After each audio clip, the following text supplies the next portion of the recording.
Assalamualaikum warahmatullahi wabarakatuh. Perkenalkan, nama saya Dwirina Fitrianingsih, Prodi Sistem Informasi dengan NIM 0502265523, asal UT Banjarmasin. Pada video kali ini saya akan mengerjakan tugas mata kuliah berpraktik basis data tentang pembuatan Entity Relationship Diagram atau IRD dengan menggunakan aplikasi YED Graph Editor.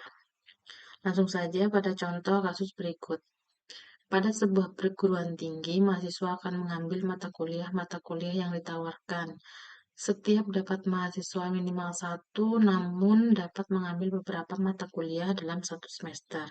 Setiap mata kuliah hanya bisa diajar oleh satu orang dosen, dan setiap dosen dapat mengampu atau mengajar minimal satu. Tugasnya adalah dari kasus di atas, buatlah entity relationship diagram dengan tahapan atau langkah yang sesuai dengan panduan. Terdapat 5 tahapan atau langkah-langkah yang harus dilakukan dalam pembuatan IRD. Yang pertama adalah mengidentifikasi dan menetapkan seluruh entity yang terkait. Yang kedua adalah menentukan atribut-atribut atau field dari masing-masing entity. Yang ketiga adalah mengidentifikasi dan menetapkan seluruh relasi antar entity. Yang keempat, menentukan derajat relasi untuk setiap relasi. Dan yang terakhir adalah melengkapi entitas dan himpunan relasi dengan atribut-atribut deskriptif. Baik, kita langsung saja membuatnya. Tahapan yang pertama kita menetapkan entity. Pada kasus ini, terdapat 3 entity, yaitu mahasiswa, kemudian mata kuliah, dan dosen.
Kita sudah membuat 3 entity, yaitu mahasiswa, mata kuliah, dan dosen. Kemudian tahap yang kedua adalah menentukan atribut-atribut dari semua entity.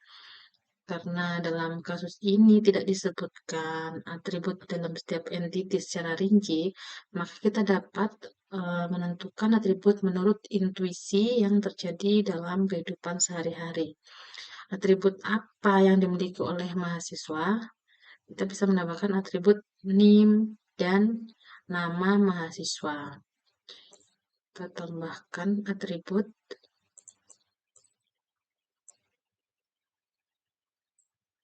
NIM dan nama mahasiswa.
Kemudian kita menentukan atribut mata kuliah. Atribut apa yang dimiliki oleh entitas mata kuliah? Kita bisa menambahkan kode mata kuliah dan nama mata kuliah. Kita buat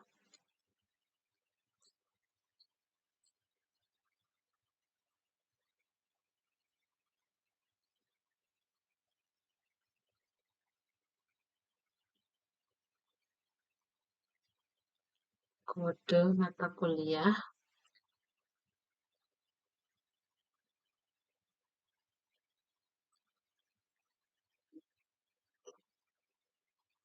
dan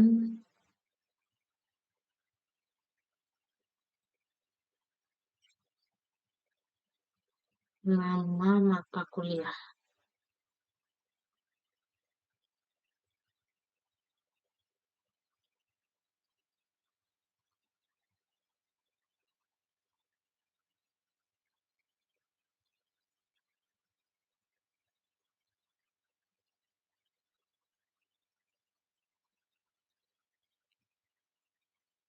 Kemudian untuk entity dosen kita bisa menambahkan atribut NID atau nomor induk dosen dan nama dosen.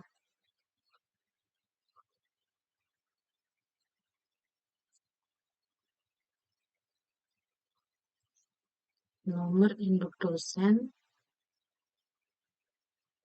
dan nama dosen.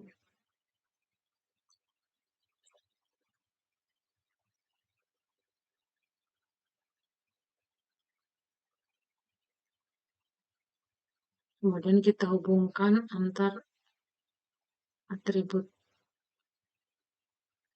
atribut dengan entity. Kita sudah membuat atribut untuk entitas berikut.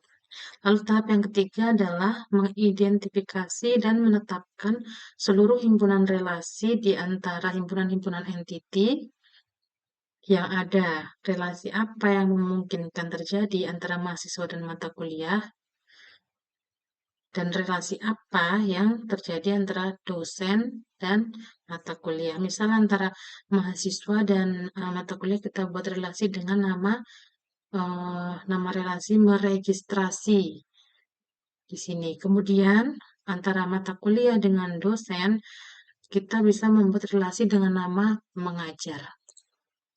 Kita buat relasi antara entiti mahasiswa dan mata kuliah kita hubungkan dengan relasi meregistrasi.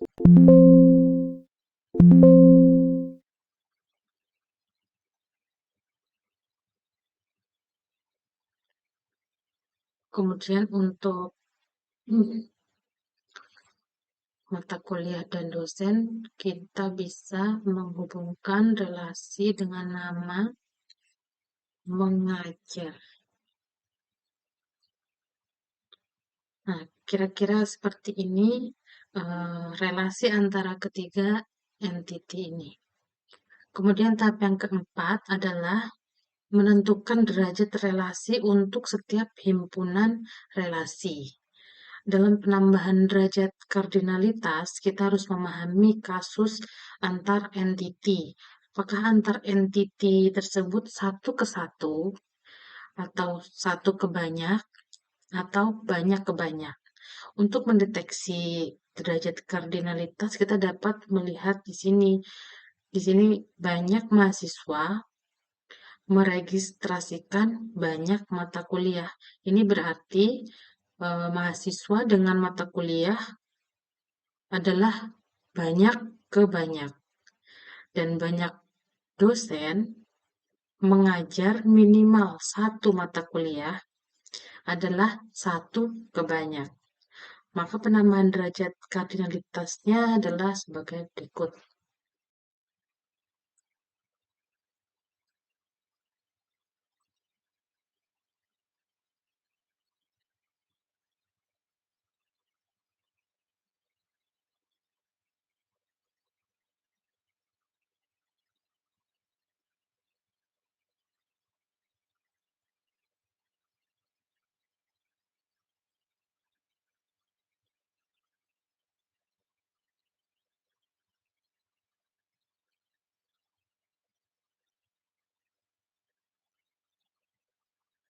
sudah kita buat untuk derajat kardinalitasnya antar entitas dan antar relasi.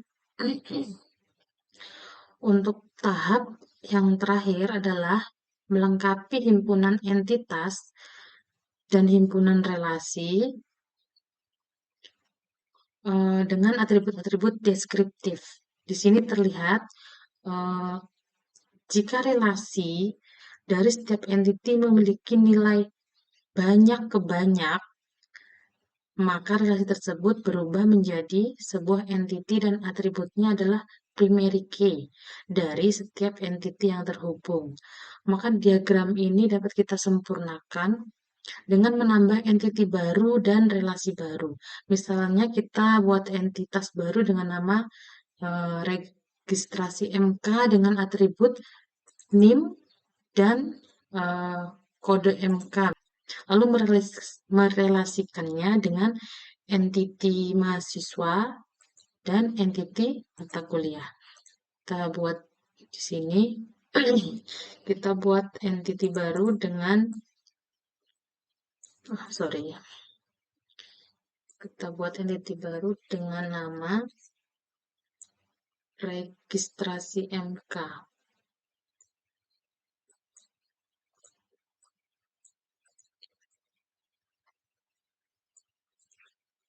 Registrasi MK.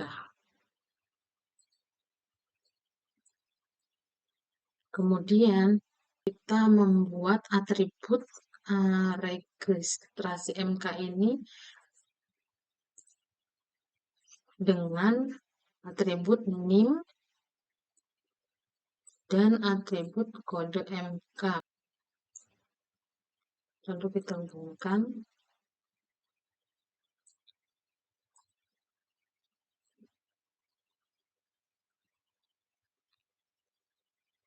ini.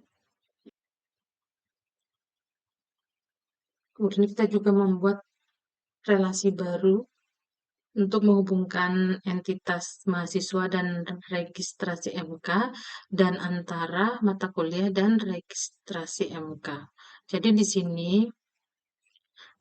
relasi meregistrasi sudah benar, kemudian kita tambahkan lagi di sini dengan nama relasi diregistrasi.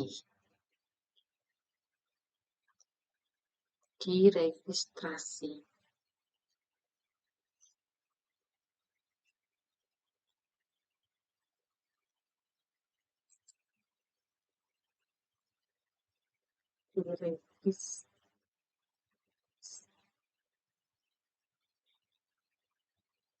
Kemudian kita membuat derajat kardinalitasnya.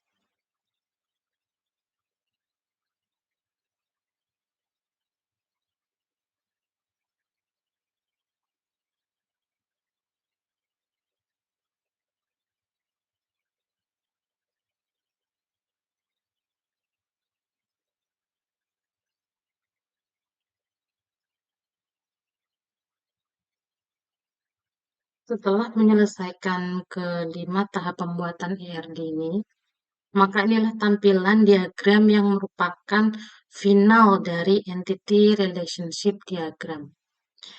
Mungkin itu saja yang dapat saya jabarkan. Kurang lebihnya saya mohon maaf dan sangat menerima kritik serta sarannya untuk lebih baik lagi dalam pengerjaan tugas di masa mendatang. Terima kasih. Wassalamualaikum warahmatullahi wabarakatuh.